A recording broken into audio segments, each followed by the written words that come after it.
Ha dicho Juan José Hinojosa, no se puede decir seriamente que en México el poder legislativo frena y contrapesa al ejecutivo. Es evidente que el poder legislativo tiene el mismo perfil que tenía durante el porfiriato. 49-52, 67-70, 82-85, donde yo tuve el privilegio de conocer a Juan José Hinojosa. ¿Ha habido cambios? ¿O se mantiene esta lapidaria proposición? Yo creo que ha habido cambios, más en el matiz que en el fondo, más en la cantidad que en la calidad.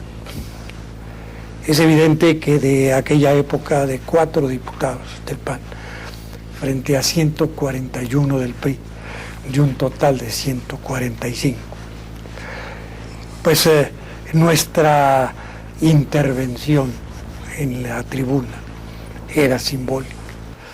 En primer término, por más esfuerzos que hacíamos, 4 para estar cumpliendo la actividad legislativa, de presentar iniciativas, de discutir las iniciativas que especialmente en el alemanismo se mandaban por toneladas en ese afán sexenal de transformar al país.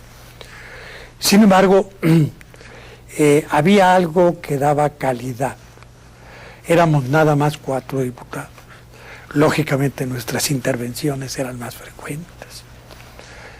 Y había un gran respeto hacia el debate. Aquello, desde luego, pues era una bombonera, un edificio que se prestaba al debate, un auditorio de 145 gentes. Y además había una cultura que empezaban a aprender los priistas de escuchar a la oposición. El número ha ido creciendo, el número de diputados, a través de las reformas sexenales, los diputados de partido, de representación proporcional. Cada presidente quiere hacerse su nichito en la historia con su reforma electoral. Ya cuando tú y yo participamos, éramos 200 diputados. Ya la bombonera había sido liquidada. Ya se había inaugurado un edificio en que algunos priistas honestos atribuyen la falta de respeto al Parlamento a una arquitectura equivocada de Ramírez Vázquez, que no supo interpretar el Parlamento, lo que me parece demasiado excesivo en cuanto a justificación. Éramos ya 500.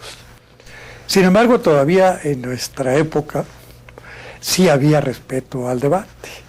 Se lograba una comunicación, sobre todo en debates interesantes. Y cuando pues subían a la tribuna las estrellitas de los 3 o 4 partidos que entonces estábamos representados ahí. Pero el propósito del sistema ha sido expresamente enriquecer el debate, abrir en cantidad a la oposición, a las oposiciones, su presencia en el Parlamento, pero mantener el monolito de los votos. Ya no. Hoy tenemos una pluralidad en votos. Que sin embargo todavía no se refleja en el Parlamento. ¿No es una paradoja o es una ironía? Más democracia, más participación, más votos, menos debate, menos Parlamento, ¿es lo que estás proponiendo? No. Tal vez el grave error es continuar con la representación proporcional. En mi opinión, en México, frente a la decisión más o menos expresa, más o menos deslizada, de que el bipartidismo no vaya a ser nuestra forma de gobierno, el camino para que se supriman estas contradicciones, ironías o cinismos es la segunda vuelta, en cuyo caso, igual que especialmente en Francia, que es el pionero en la modernidad de la segunda vuelta, la idea de Gaulle del Parlamento fuerte, de la presidencia más fuerte que el Parlamento, pues se lanzó esta estupenda idea de la segunda vuelta que permite a las mayorías ser mayorías y a las minorías ser minorías.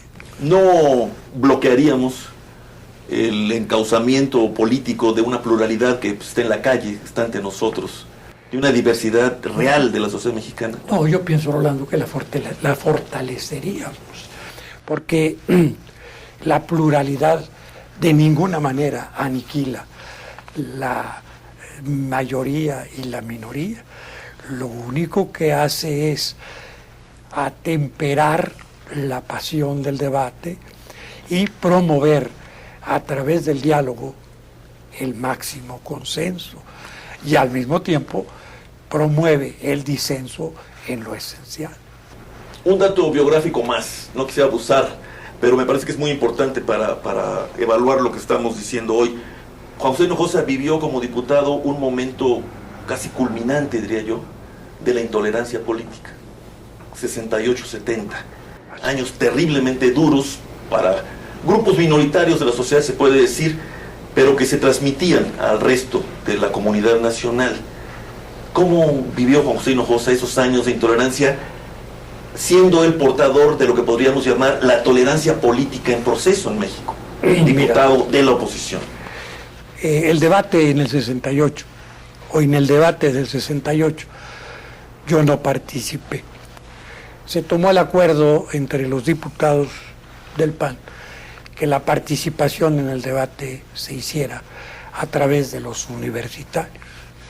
Lo llevó el licenciado Rafael Preciado Hernández, fundador del PAN, maestro emérito de la UNAM, de la mejor cepa y además vida consagrada a la UNAM, muere siendo investigador de la UNAM. Él llevó fundamentalmente el debate y lo coordinó con el resto de los universitarios. Frente a la intolerancia díaz ordazista, estuvo siempre el discurso atemperado de los panistas y de manera especial el discurso de don Rafael, que siempre se fue a las tesis. Su tesis fundamental en los discursos fue siempre la misma. Los problemas universitarios deben ser resueltos en la universidad y por los universitarios. Fue en el Parlamento la única voz que se levantó, levantando la mira en contra de la intolerancia díaz ordazista. Aprendimos, yo creo, todos, o casi todos, a valorar la tolerancia y le hemos dado un enorme peso en el discurso, en el reclamo, y los gobernantes dicen que en el propio modo de gobernar a partir de entonces, buscando caminos de tolerancia. Pero hoy hablamos también de democracia. Acción Nacional habló todo el tiempo de democracia, hasta llegar a decir que es con democracia como se resuelven los problemas nacionales. ¿No es un poco excesivo ofrecer la democracia como una especie de panacea para lo social, para lo económico? La tesis que ha sustentado el PAN, que yo sustenté durante todo mi tiempo de militancia activa, es cierto que la democracia no se agota en las urnas, pero también es cierto que no se da si no pasa por las urnas. Se ha cargado el énfasis, no solo del PAN, de las oposiciones, en la elección libre, confiable, transparente, como requisito previo para acceder a la auténtica democracia. No podemos hablar en serio de democracia si las elecciones están prostituidas, porque entonces no se está respetando la voluntad del pueblo expresada en el santo sacramento del voto. De ahí la insistencia que el PRD, el PSUM en tu tiempo, ha sido muy insistente en que la democracia reciba las aguas lustrales en la urna para que pueda crecer en la fe democrática. Por la vía de las urnas, Acción Nacional hoy gobierna una porción grande del territorio y una parte grande de la población mexicana. y se prepara a gobernar el país. Lo dice el PAN, lo ha dicho Juan José Hinojosa, panista en retiro. Jubilado. Cada vez se parece más el PRI al PAN, y es por esa vía que el PAN asciende y se prepara a gobernar, o las diferencias se mantienen. ¿Qué decir hoy de esta democracia que iguala, que hace perder señas de identidad, dicen algunos politólogos? Usando tu misma frase, estas frases de identidad, de cambio del PRI, me parecen excesivas. En el PRI todavía no se da la democracia, porque solo se podrá dar la democracia en el PRI cuando el PRI como partido se democratiza, cuando elija por la vía democrática a sus candidatos, y antes de elegir a sus candidatos, a su comité ejecutivo nacional. No se puede hablar en serio de que el licenciado Oñate lo hayan elegido, como se dice en el argot político mexicano, las bases. Hay consenso entre priistas y oposiciones de que fue el dedazo nuevamente lo que determinó su designación.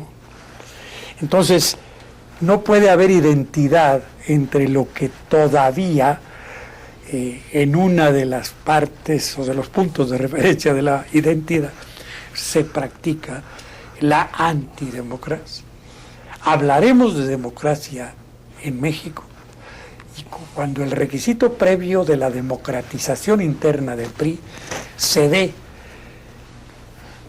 mediante la convicción, promoción y certidumbre de sus miembros. Democratización del PRI o desaparición del PRI. ¿Cuál sería la condición sine qua non para hablar de democracia en México? Fíjate que tu pregunta es algo que como yo siempre navego a contracorriente, sigo navegando a contracorriente. El PRI no va a desaparecer, ni debe ser su destino. El PRI debe transformarse, adecuarse a la democracia. Más todavía, yo no veo signos de agonía en el PRI.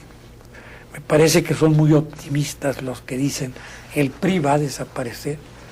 Yo lo que creo es que los priistas modernos pues empiezan a confrontar, a cotejar, mejor dicho, lo que aprendieron en las universidades de manera especial en el extranjero y lo que sucede hoy. Y ellos van entendiendo que este país será tercermundista si no da el paso a la transición real y ordenada, a la democracia. Yo creo que el PRI busca ya, y sus partidarios empiezan a entenderse, no la liquidación, sino la transformación. Vamos a una pausa, Juan José.